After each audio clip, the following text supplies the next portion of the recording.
guys, it's Nicole. Welcome back to my channel, or hello if you're new. Today I'm so excited because it's the start of my third video in my reading retelling series. You will be able to tell from the title that I am doing Jane Austen's Emma. I wanted with the first 3 videos of this series to show you the scope of which the retellings can possibly be. Like, I just wanted to show you all the possibilities. So Peter Pan was kind of showing you that I will do like a classic kind of fairy tale. Then with Milan I showed you that I also intend to do folklore or legend stories. I think a lot of people thought I was just doing like Disney movies, but no, I have so many ideas and I hope that this will be a fairly long series on my channel. We shall see.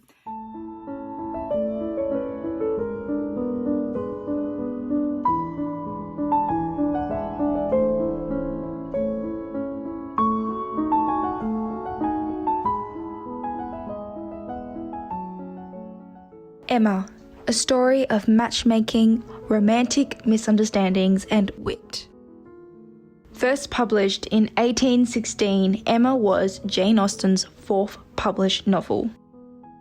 Emma was the last of Jane Austen's works to be published in her lifetime. When Emma was published, it was mixed received. The lack of plot was a common criticism. It is modern readers who love Emma and consider it to be a masterpiece. It is set in Highbury, a small fictional country village in England. There we follow Emma Woodhouse, handsome, clever, and rich. But Emma thinks a little too highly of herself, rarely listens to the advice of others, is spoiled and snobbish. But it is her cleverness, good intentions, and independent mind that makes Emma a charming character despite her flaws. After Emma's governess, Miss Taylor, marries, Emma credits herself for the match and marriage and declares herself a matchmaker. When young and naive Miss Harriet Smith enters Emma's life, Emma decides to use her matchmaking skills to find a suitor she deems worthy of Harriet, despite Harriet already having feelings for the local farmer, Mr. Robert Martin. And so ensues the romantic drama full of mismatched couples that eventually find their true pairing.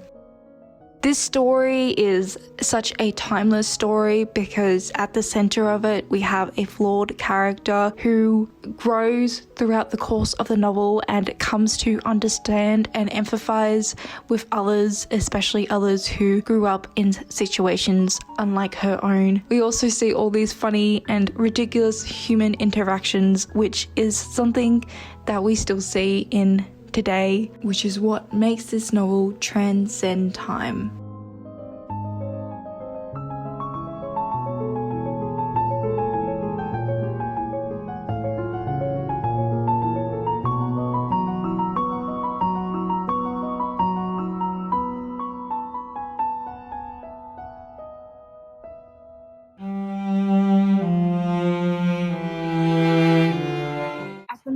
I'm 152 pages into Austen'S. This book is the 3rd book in a companion series. Emma in this is a child star, so she grew up on TV, really well known. And what was really funny is she grew up with the Jane character. They were both sisters on a TV show. The Harriet character in here is called Brittany, and she is Emma's new assistant. And in here, Emma's not only really matchmaking like with couples, like the Mr. Weston in here, he was her TV dad, so on the TV show that she was on as a kid, he was the actor who played her dad, so they do have a father-daughter kind of close relationship. He was going to retire and Emma ended up inspiring him or directing him into making his own kind of like host show that's compared to Alan. Emma in this is more matchmaking with careers than I would say people. I finished off script. I ended up really enjoying the second half of this in particular. The third half of the novel really did follow the plot of Emma, but it really became more about this Emma and what it was like for her being a female in the entertainment industry and how she grew up in that industry. This book did end up becoming about the Me Too movement, so it talked a lot about sexual assault. There were no like graphic scenes, but there was a lot of talk, so trigger warnings if you think you're going to pick this up. Basically, about halfway through this novel there is an incident where Emma is groped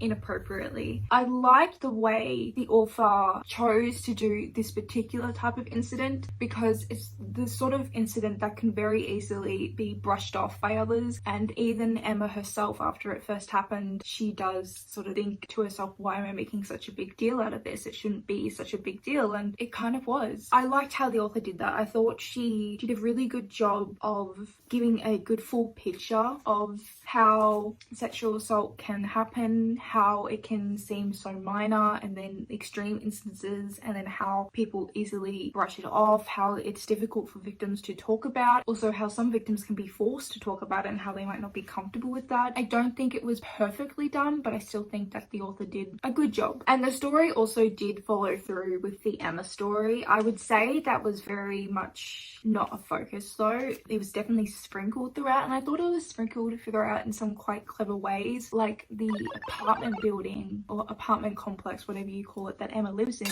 is called Highbury. So everyone else who lives in Highbury, they also live in Emma's apartment complex. I think my biggest kind of critique of this though would be Emma's brother Harlan. He was such a character there to basically give the story plot, and he was like the reason why Emma and Liam, who's Mr. Knightley, weren't together or like couldn't be together. Like everything he did and said wasn't for his own goal, it was kind of like to move the plot along and to prevent Emma from doing certain things and to create conflict. And I really don't like when characters are used like that because they're so two-dimensional. Liam in here, who based off Mr. Knightley, he was very different from Mr. Knightley, but not in a bad way. Like there was still like definitely some similarities, but we got to know a lot more about his character than we do about Mr. Knightley. Like there's this whole backstory about Liam and his family, and he's had quite a traumatic upbringing, and overall I thought this was pretty good.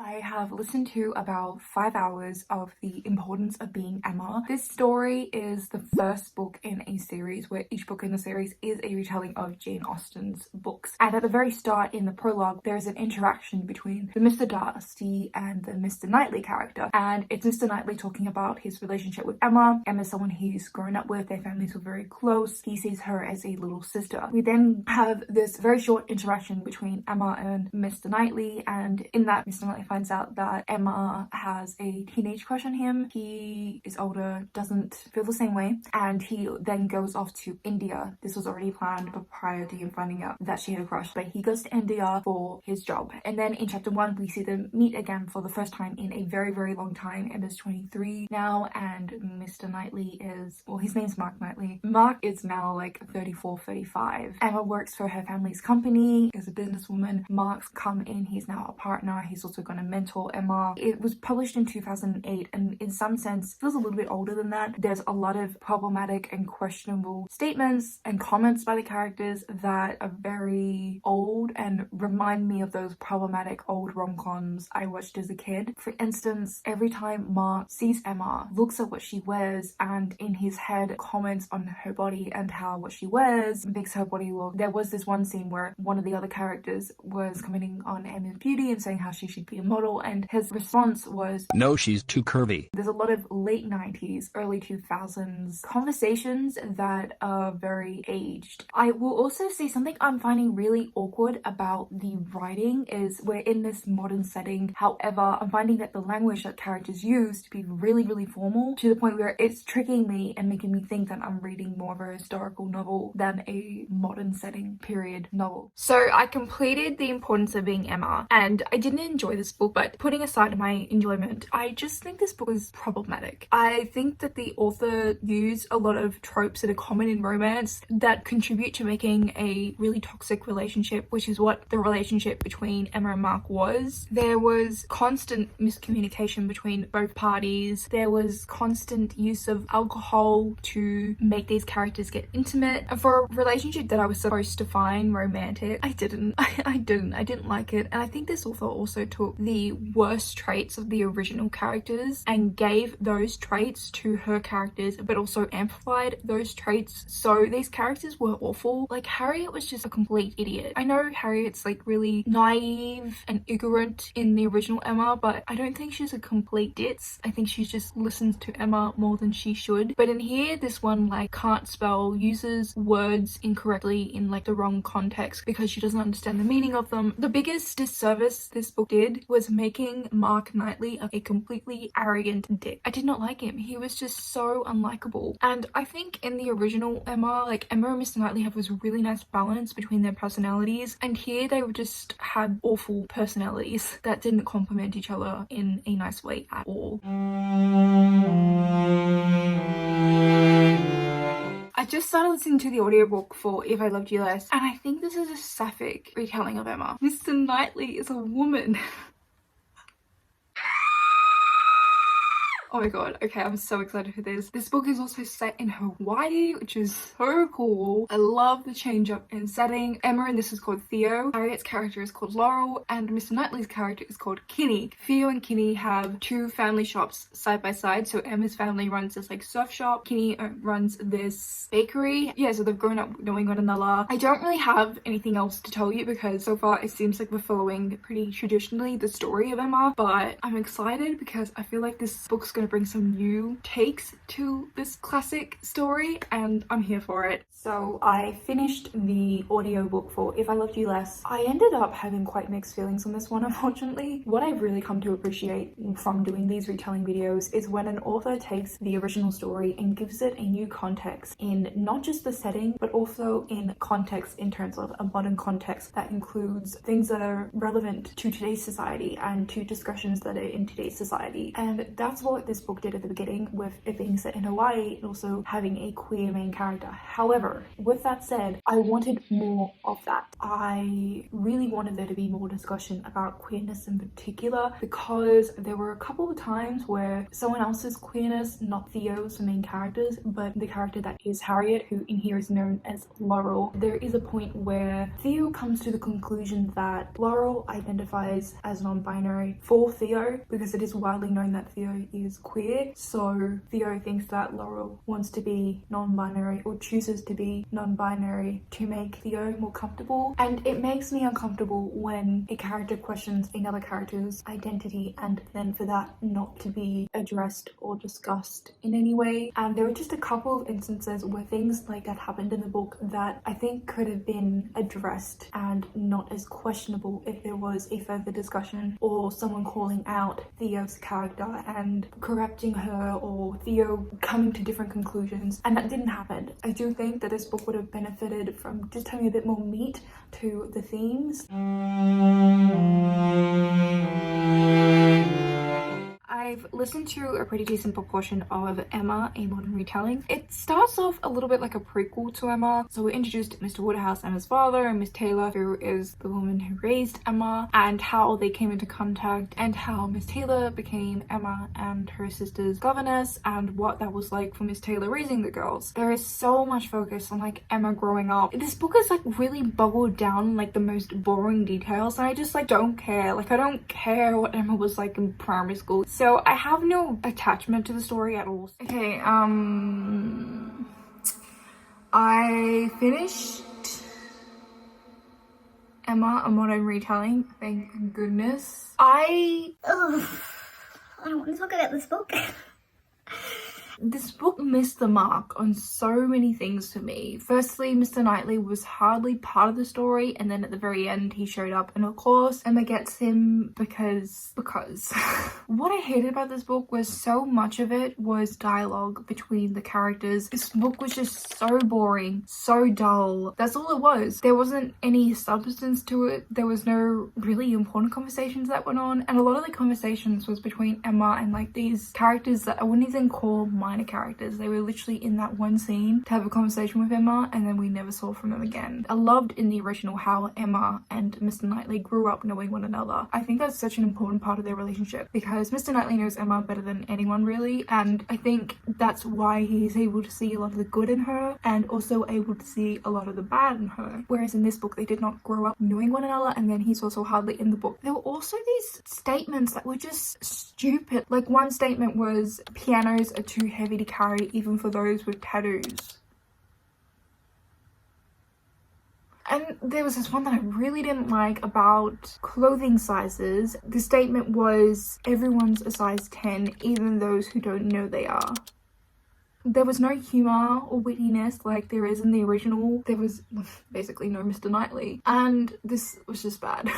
I could go on about other things I didn't like about this book, but I don't want to give it my time. I've given it enough time by reading the whole thing. And if you're wondering why this third video in this series took so long, it's because of this book.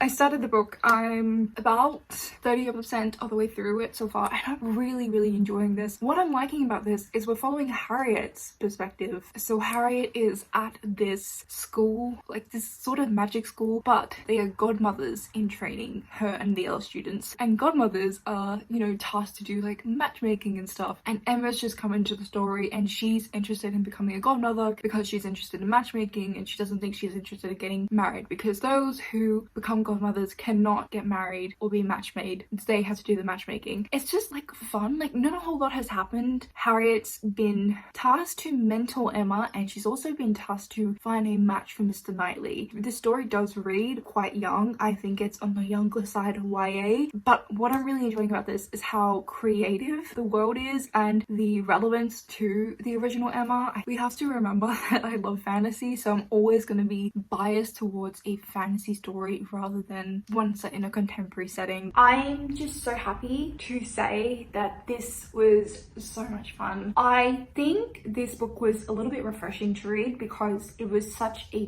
different setting and there was so much going on in the story. There were times it was a little bit silly, but I mean that in the best possible way. It was just fun. It was sort of funny as well. I loved how magic in this town was just accepted. It was a thing. Not everyone was magical, but everyone knew it existed. What was also interesting was people like Mr. Knightley and Emma's father, Mr. Woodhouse, those who are higher up in society. They also got positions that make them guardians of sorts, so they're also protectors. I also liked how the author did the same things that were in the original Emma but twisted it. So in here, Frank is taken away to fairy. I don't want to say too much about that, but he's not in England. He's literally in like fairyland. It was also funny in here because never at one stage did Harriet like Mr. Elton, and she sort of is just going along with Emma and Emma's plan, but secretly she's trying to match Emma up with Mr. Elton without Emma knowing. I just liked how the author gave Harriet more credit, especially having read some of these previous books that I've read for this video. Harriet is so easily a character that can be dumbed down, and I just really liked how the author interpreted Harriet in here and also developed her. I think where people might not like this is, first of all, if you're not into fantasy, you won't like this. But I think if you are looking for an Emma retelling where there is a particular focus on Emma and Mr. Knightley, then you might not enjoy this just because they weren't a large part of the story. This book is also on Kindle Unlimited, so if you are interested, you can download and read it for free.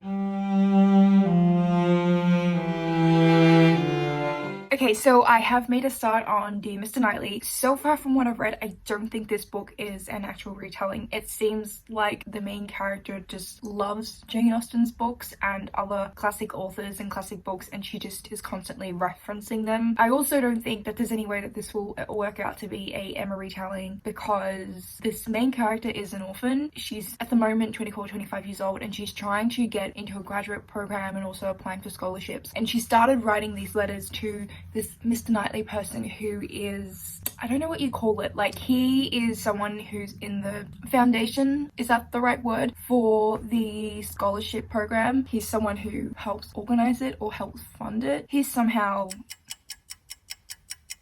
involved in it, and so that's why she's writing to him to explain to him her goals. Basically, she's basically telling him how she wants to go to this graduate program with hopes of becoming a journalist, maybe one day become a writer. And we're also getting to know her by understanding that she has a bit of a traumatic past and has grown up quite lonely. The way this character is so far from Emma's character, who grew up with so much privilege, I don't see this being a retelling at all, at least from what I've read so far. And it just seems that the main reference to Emma is that she's writing to this person who she's calling Mr. Knightley. So also, this book is written in letters, which is not my preferred method of storytelling, so we'll see how this goes.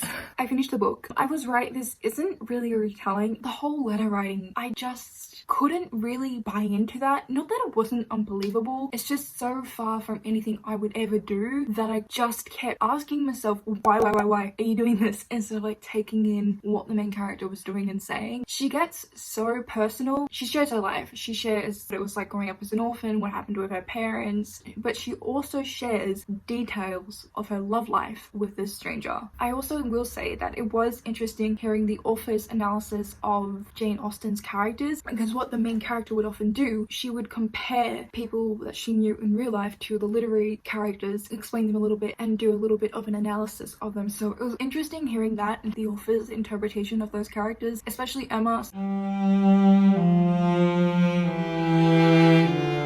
I have started and am currently 13 chapters into Polite Society. This follows Anya, who is based on Emma, and she lives in modern day Delhi. So she successfully just matched her older sister off to this colonel. So the older sister's character is based off Miss Taylor. We are following Emma's plot, but we're also getting a lot more from the other characters. Like Emma's father already seems to be a much larger part of the story. Getting a lot more of Harriet's character, who in here is called Dimple. Dimple and Anya actually grew up as friends, so they knew each other prior to the novel, whereas a lot of the other stories have followed the original Emma, where Harry's character and Emma's character meet for the first time at the beginning of the novel. I'm liking that we're getting all these different characters' points of views and we're getting to know them more, because all the other stories really did focus a lot more on Emma. So I can't tell you guys how much I wanted to love this book. I literally got halfway through, wasn't enjoying it. I was like, you know what, let's restart it. Well, I actually put it down for a little while, then restarted it because I was getting kind of worried that I was getting sick of Emma retellings. So I wanted to give this one a fair chance. So I put it down, took a little break, read some other books, came back to this when I was in the mood, and I didn't like this. I honestly thought going into this video that this was going to be my favorite. That's why I brought a physical copy. Something I forgot to say in my previous clip is the Emma character in here, Anya, is a writer. She has hopes and dreams of pursuing a writing career. So her writing is something that she is working on throughout the story, but we never really got a whole lot of depth through that. I think what ended up bothering me about the story was that there was so much focus on secondary characters. At the beginning, that was something I was intrigued by because it set this story up to be different to the other stories that really did primarily focus on Emma, Harriet, and Mr. Knightley. But the other character I would say this story focused on, and in some ways focused on more than the Emma character, was the father. So Anya's father in this, Dilip is his name, and it's him and his sort of romances and relations as well. I felt like there was more of that than there was the Anya character and her romances and relations. I didn't care about this middle-aged man and his relationships. You know, that's not what I picked up this book for. We also did get quite a bit of Dimple, so the Harriet character. I think the other thing I will say is I had an issue with pacing and sort of the flow of the story. Most of the story was set in Delhi, but there were some points where the characters were traveling overseas. Like they were just randomly in New York, randomly in Italy. It was so weird how they were just suddenly there for like 5 pages and then they were back in Delhi, and it just made the pacing and the story flow really disjointed. I also thought because there was so much focus on all the secondary characters that it was sort of overwhelming at some point, and I think that there wasn't enough attention given to developing those characters and their sort of traits. And in some sense it feels like this book didn't have a plot. I mean, it did have mostly parts of the original Emma plot, but it didn't feel consistent, and this is going back to the whole story flow feeling very disjointed. It was like these characters were just doing things, were reminiscent of the original Emma story, but there was no real flow to that, and it was messy. I'm so disappointed by this.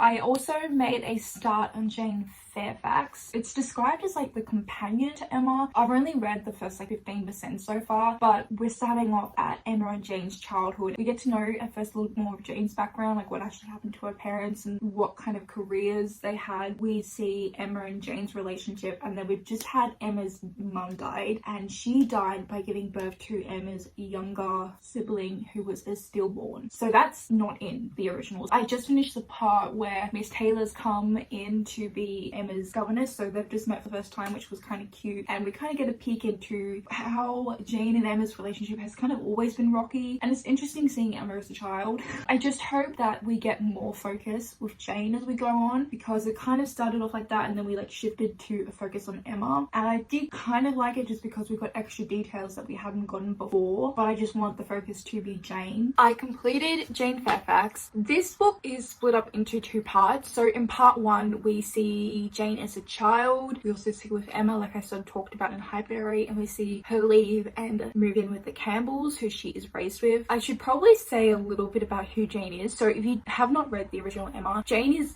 basically Emma's rival, although in the original I feel like it's written in a way where Jane never sees herself as Emma's rival, and it's always something that's in Emma's head. So at the beginning of this we follow her at Highbury, then she's sent off to live with the Campbell family, who are more well off. Jane is raised with the intention of going to become a governess one day, so that's kind of her training. She grows up with this other girl called Rachel, and they have this quite close relationship. We see Jane when she first meets Frank and like other people they have interactions with. So that's like all part one, and then in part two we see Jane come back to Highbury, and it basically follows the original Emma story from when Jane enters the story in the original. So I don't want to say too much more about this, just in case someone has not read the original Emma and they don't want to be spoiled for certain things. But I think something I would say about this is my interpretation of Jane, particularly with how she saw Emma and like jealousy. I never really saw Jane as being jealous in the original. My interpretation of Jane was just really different, so this was kind of unexpected. It was sort of interesting learning about Jane prior, but I think I just wanted the direction of what we learned about her to be really different. There was also this whole thing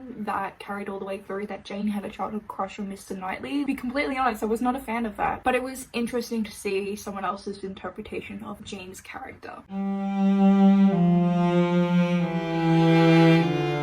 Okay, so I finished Emma in the City. This is described as a retelling of Emma, but it's also inspired by Sex and the City, and that is so evident. I think the way the drama unfolds and the relationships happen is very reminiscent of Sex and the City. Emma in this runs her own blog called Worth It. Her last name is Worth, and she basically gives advice all about New York, mostly to do with the best places to eat. It's set in 2006. All the characters live in the same apartment complex. So Adam Knightley is her neighbor. Bates' character lives upstairs from her. At the beginning of the book, Dalton moves in. He's from this like famous boy band. I thought the relationships in here were probably the messiest out of all the books. Like there was cheating, and I would say this was one of the books where the Mr. Knightley character was quite present. So if that's something you're looking for, I reckon this would be a good book to read. In this, Emma's parents aren't together.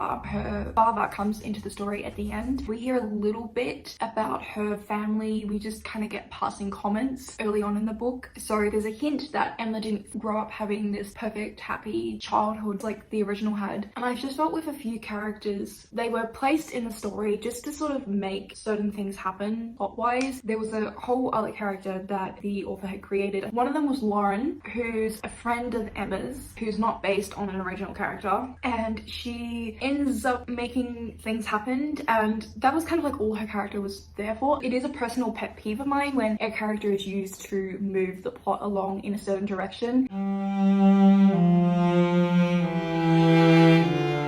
I just completed the final book that I'm going to be reading for this video, and that is Jane Austen at Home. This is a non-fiction book, and I listened to the audiobook. This book follows Jane Austen's entire life from birth to death, and it does really center and focus on her home, so how she's moved and where she lived, and the financial struggles which might have caused where she lived, and there's also a strong focus on family. It was really interesting. I don't think I'd known much at all about her. There was a couple of things I knew, like it did touch on her romances. One romance it talked about quite a lot plot was her romance with some Tom Irish guy, which I knew a little bit about that, but what I knew was based off that movie that Anne Hathaway and James McAvoy starred in together. There's all the talks about how home is always a really significant part of all Jane Austen's stories. All these kind of female characters are kind of looking for homes, what the character's virtues are, and those sort of standards. So if the character has good morals and virtues, and they end up having quite a wealthy home, which I can see that now that's been pointed out to me.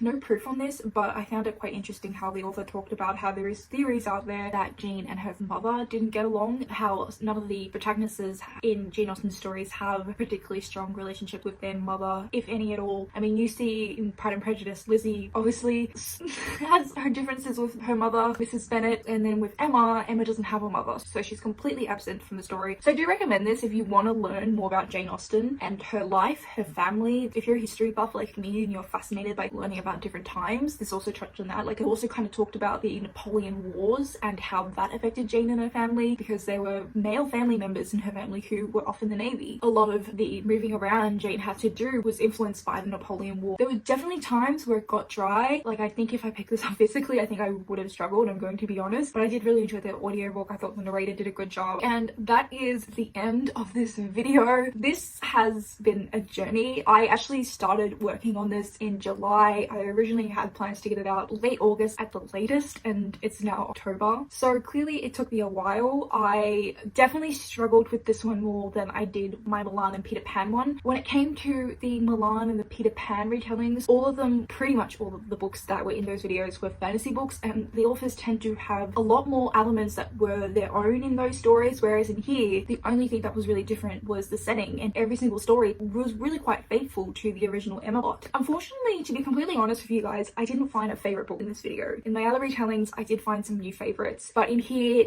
none of the books got over 4 stars. There was 2 books that I wanted to read that I could not get to. The first one was Jane Fairfax, which is a gender-bent queer retelling. I just could not get my hands on that, unfortunately. I thought I would mention it here in case you are interested in something like that. Check it out, and if you can, get your hands on it. The other one I was going to read was actually the Emma manga. I downloaded the sample just to check it out because I don't have a Kindle, and I was just going to read it on my phone. And I went onto the website to buy it, but when I downloaded it on the app, it said it was the Emma manga, but I opened it and it was just Emma the novel by Jane Austen. So I don't know what happened there. That's a mistake on Amazon's end. So I didn't get to finish that. It is interesting now thinking about all the books. I personally love Emma from the original Emma. I know she's an unlikable character and she was written with the intention to be disliked, but I love her. I think she is so relatable and so realistic to who my youngest self was. And I've actually seen and heard and spoken to a few people who have said the same thing, although there are quite a few people out there who also do not like her. But it's interesting because I didn't like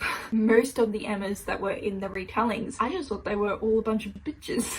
I think that speaks quite strongly to Jane Austen's ability to write her Emma character. And also it was interesting because none of these retellings really had the charm and the wit or the humor, and the tone was just so unmatched to the original Emma. Like, I think that's what I was kind of surprised by. I was expecting more of these stories to have more of a similar tone to the original Emma. A lot of them took themselves too seriously, and looking at the original Emma, I think that it doesn't take itself too seriously. In some ways, the way I read it was Jane Austen kind of making fun of how ridiculous our human interactions can be, and the misunderstandings and the misinterpretations of other people's relationships, and how someone meddling with others' relationships and what that can do. And it's, you know, just, it's funny, you know, it's kind of humorous, whereas none of these other ones were kind of like that. They were kind of like serious about it, I guess. Something else was kind of interesting. There was a couple stories in here that made Frank Churchill Australian and I'm just kind of like questioning these authors, like, do they have a stereotype against Australian men being like Frank Churchill?